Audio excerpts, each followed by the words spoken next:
contre le PSG dimanche. Et puis cette affaire de viol également à Nancy, Baptiste Valette, gardien de la SNL, a été placé en garde à vue et mis en examen. Il est soupçonné d'un viol à la sortie d'une boîte de nuit dimanche matin.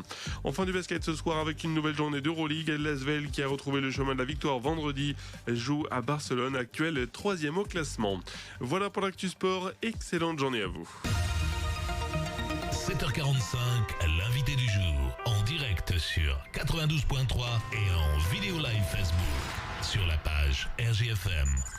C'est la trêve pour les rugbymen de l'OCM qui ont bouclé leur première moitié de saison pour l'équipe première, en tout cas ce dimanche avec une victoire qui restera pas dans les annales mais qui est quand même importante face à la Châtre. On fait le bilan à mi-saison avec le président Didier Bzonac. Bonjour. Oui, bonjour messieurs. Et merci d'être avec nous ce matin évidemment. C'est un plaisir. Pour ce premier bilan, je le disais, si on revient sur le match de ce week-end, voilà, les gens se rappelleront pas de ce match du 15 décembre ou du 13 décembre à la Loue, mais bon, 5 points dans la besace quand même. Ouais, mais bon, il y avait une tartiflette en fin de le soir, donc les gars voilà, c'est pour ça. Voilà, c'est pour ça. Oui, mais c'est des succès qui comptent quand même, hein. Ça Bien fait sûr, des points en plus. 5 points quand même. Alors, 5 points, on finit à 12, on finit quand même à 12 le dernier quart d'heure, c'était pas simple quand même.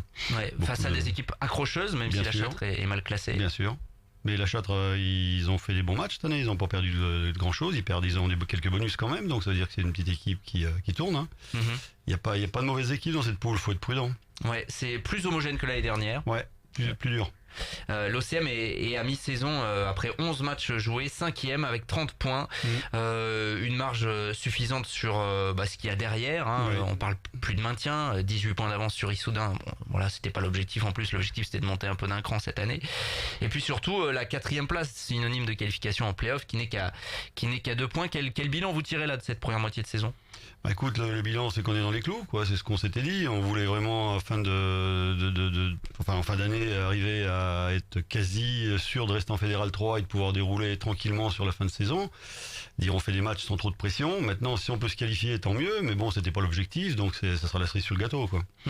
Ce groupe travaille bien, véritablement, un mélange, en plus un amalgame qui est plutôt pas mal. Oui, je pense que la réserve, comme la première, travaille bien. Il faut aussi féliciter nos petits réservistes qui font une saison exceptionnelle parce qu'il y a deux bons entraîneurs et ça tape bien cette année. Avec des jeunes de chez nous, donc c'est encore mieux. Des gamins maintenant qui peuvent prétendre à jouer en première. La preuve, c'est qu'on intègre aujourd'hui des gamins de la réserve qui viennent jouer avec nous et qui visiblement font des bons matchs. Donc voilà, on est dans ce qu'on voulait faire au départ, c'est-à-dire faire de la formation, même si des fois c'est encore pas assez et qu'il faut en faire plus, mais on a quand même 90-95% des joueurs aujourd'hui réserve première confondus qui sont montluçonnés.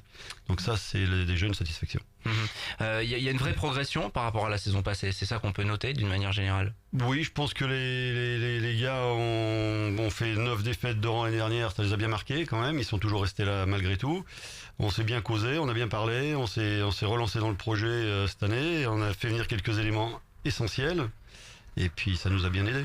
Il y a des retours au club, on parle par exemple d'Henri Roussillon, ça doit faire plaisir ça, des joueurs du cru qui reviennent après avoir... Henri, au-delà d'être un joueur, ça rassemble le groupe, quoi. C'est des gens qui aiment leur club, donc forcément ça a un plus. Ouais, ça, plus les jeunes, plus les quelques recrues qui viennent de l'extérieur, finalement ça se passe plutôt bien. Ça se passe bien. Je pense qu'entre eux, ils vivent bien. Ça vit très très bien. Ce groupe vit bien, on le sent, donc ça c'est important pour nous. L'objectif en début de saison c'était d'être un petit peu plus cool vis-à-vis du maintien par rapport à la saison passée, même s'il n'y avait pas eu vraiment de suspense la saison passée parce qu'il y avait vraiment 2 équipes décrochées. Là vous êtes totalement dans les clous. On l'évoquait un petit peu, les phases finales c'est pas non plus une utopie si on regarde, même si c'est pas l'objectif. Vous en parlez un petit peu ou pas du tout? Oui, mais il faut que l'équipe monte un peu en puissance. Là on a fait un bon match contre Saint-Léger-Léving, un très très bon match même, parce que c'est pareil, là on joue à 12 à 13 la première mi-temps, quasiment la fin de première mi-temps, donc on a beaucoup de joueurs qui se font pénaliser et expulser des cartons jaunes. On prend beaucoup de pénalités, ça c'est pareil, il faut qu'on le règle. Saint-Léger-Léving, un maximum de pénalités. On va jouer à Bourges, on prend presque 27-28 pénalités dans le match. Hier, on en prend encore au moins 17 pénalités. Donc là, il faut quand même qu'on soit vigilant parce qu'on gagne des matchs tout en étant pénalisé énormément. Donc si on règle quelques problèmes, ça devrait, à mon avis, un peu mieux. Ouais. Qu'est-ce qu'il faut faire pour la discipline là? Les coachs doivent pourtant... faut leur apprendre à plaquer au-dessous de la ceinture. Il faut leur apprendre à éviter les plaquages à deux. Et bon, je veux dire, ça, c'est encore pas bien. Arrête à gratter les ballons. Enfin, je sais pas ce qu'il faut faire. Faut peut-être bosser certains points à l'entraînement, mais les entraîneurs savent ce qu'ils ont à faire. Bon, si on fait un carnet de notes, on dit un bon trimestre, un bon semestre. On peut faire mieux. À confirmer, mais peut mieux faire. Mieux. Ouais, c'est ça. Ouais, je pense que cette équipe peut faire mieux. Ouais. Sur ma question sur les phases finales, c'est pas un objectif? Mais ça peut le C'est devenir. pas un objectif, je pense que les gars sont contents d'être là, donc maintenant forcément ils vont essayer de se battre pour gratter quelques points et finir dans les 4 premiers, ça c'est d'une évidence. Maintenant, bon écoute, si on n'y est pas, écoute, on va pas en faire de maladie quoi. Bon, la 3e place est accessible aussi, hein. Saint-Léger-des-Vignes est à 4 points devant. Tout est accessible, aujourd'hui ça dépend de la deuxième phase. Aujourd'hui on a fait une bonne première phase parce qu'on a été gagné pas mal de matchs à l'extérieur.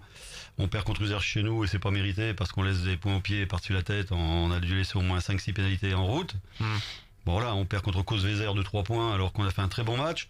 Ça se joue à peu de choses. On va à Châteauroux, deuxième mi-temps on peut gagner parce qu'on n'est pas loin. Et donc tout se joue à peu de choses quoi. Ouais, Mais on peut perdre aussi chez nous contre Argentat. La preuve, ils viennent de gagner à Châteauroux, qui est une belle équipe. Voilà, donc tout est possible, faut faire attention. Alors, Argentat, ça sera le match de reprise Ouais, dès le 12 janvier.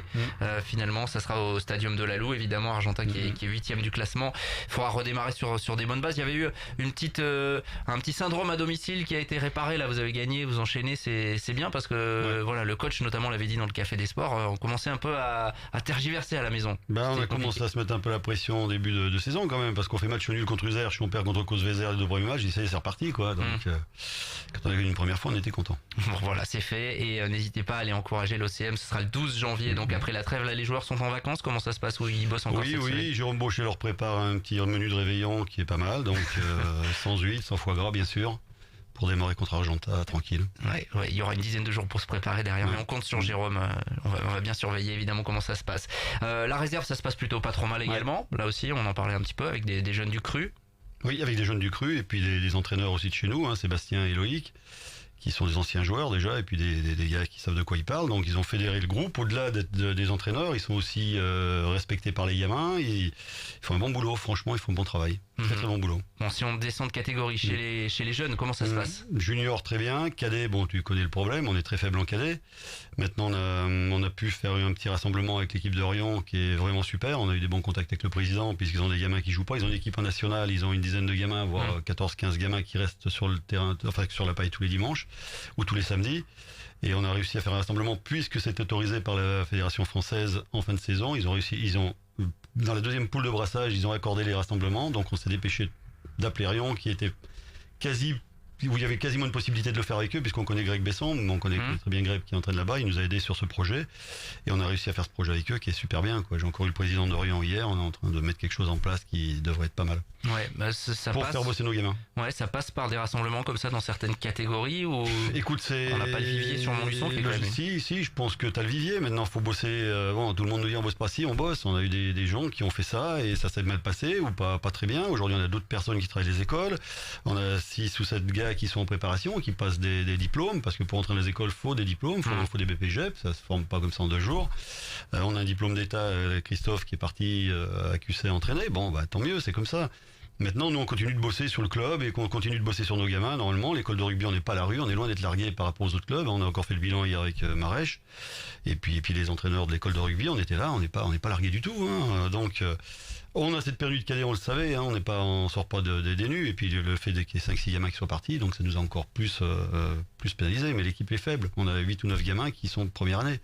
Donc voilà. C'est compliqué dans ces catégories d'âge-là. C'est compliqué, ouais. C'est le gros point noir là aujourd'hui, les cadets? Non, c'est pas un point noir parce qu'on a des gamins qui ont un bon petit mental, quoi. Je veux dire, j'étais les voir vendredi à l'entraînement. C'est des gamins, ils aiment leur club, ils sont là, ils sont présents. Ils étaient 12 à l'entraînement, je te dis pas. Ça pleut à plein temps, ils étaient là pour aller jouer le samedi et ils rushing pas. Ils montent dans le bus à 12 ou 13. Faut avoir un petit peu de mental quand même, ils prennent 60 points, ils sont toujours là, quoi, je veux dire. Donc ces gamins, félicitations pour eux, c'est bien, quoi. Je suis content de ce qu'ils font et aujourd'hui ils sont contents de faire un petit rassemblement pour pouvoir faire des matchs à 15, faire cette dernière poule de brassage qu'il va y avoir à 15. Voilà, on va bosser là-dessus et on va essayer que ces gamins ils prennent un peu de maturité. Je te dis, c'est des premières années, donc ils vont rester cadets. On a 17 gamins de 14 qui doivent monter en cadet. Donc l'année prochaine, on pourrait partir sur 20 de cadets, quoi. Donc c'est pas mal. Si on continue ce petit rassemblement, c'est des gamins qui peuvent... Nous, ce qui compte, c'est qu'ils prennent de la maturité pour jouer chez nous un jour. C'est bien de former des gamins, mais encore faut-il qu'ils jouent à un certain niveau pour se faire plaisir, quoi. Je veux dire, voilà. Est-ce qu'il y a d'autres projets en cours ou à venir, là, notamment sur les jeunes? Projet, il y a Bastien, notre 3/4 centre qui fait un apprentissage chez nous pour passer justement un BPGEP. C'est un garçon très bon déjà au rugby et il nous aide bien. Et puis on a peut-être le frère de Julian Smith qui arrive là d'Argentine, qui devrait venir nous rejoindre début d'année. puisqu'il veut venir rejoindre son frère ici. Bon, 2m13 le garçon, c'est un beau bébé. Bon, maintenant, voilà, c'est dans les clous, il doit arriver début de saison. Là. Quel poste ? Deuxième ligne, troisième ligne, ouais. Qui viendra renforcer le groupe de... Il a fait un peu de match en Pro D2, il a fait 2 matchs en Pro D2 à Biarritz, puisqu'il était aux Espoirs à Biarritz, il est reparti en Argentine. Et là, il a envie de revenir en France, donc il nous a demandé de le récupérer, il demande rien, il vient avec son frangin, on lui paye le billet d'avion, et puis il vient jouer chez nous, donc ça c'est une belle opportunité, puisque Nangui est quand même parti, notre vieux Nangui. Il est retourné chez lui, il va peut-être revenir en février, il est parti faire les moissons, donc il y a du boulot là-bas. D'accord, donc vous avez trouvé une solution pour l'instant en deuxième ligne. C'est surtout lui qui nous a apporté cette solution, c'est Juliane qui se plaît bien à Montluçon et qui a souhaité que son frère vienne, c'est pas nous, La solution c'est lui qui l'a trouvée. Bon, on suivra ça évidemment, la deuxième partie de l'Ovalie Club Montluçon à suivre évidemment tous les dimanches, notamment dans le Café des Sports avec les coachs, les joueurs dès la fin des matchs. L'OCM 5e pour l'équipe première à mi-saison en Fédéral 3. Merci Didier. Je t'en prie. D'être passé à notre micro ce matin, Didier Bzonac, le président. Si vous avez raté une partie de cette interview, à retrouver en vidéo et en audio sur notre site internet. Il est 7h56. 7h45, l'invité du jour. En direct sur 92.3 et en Facebook Live vidéo sur la page RGFM.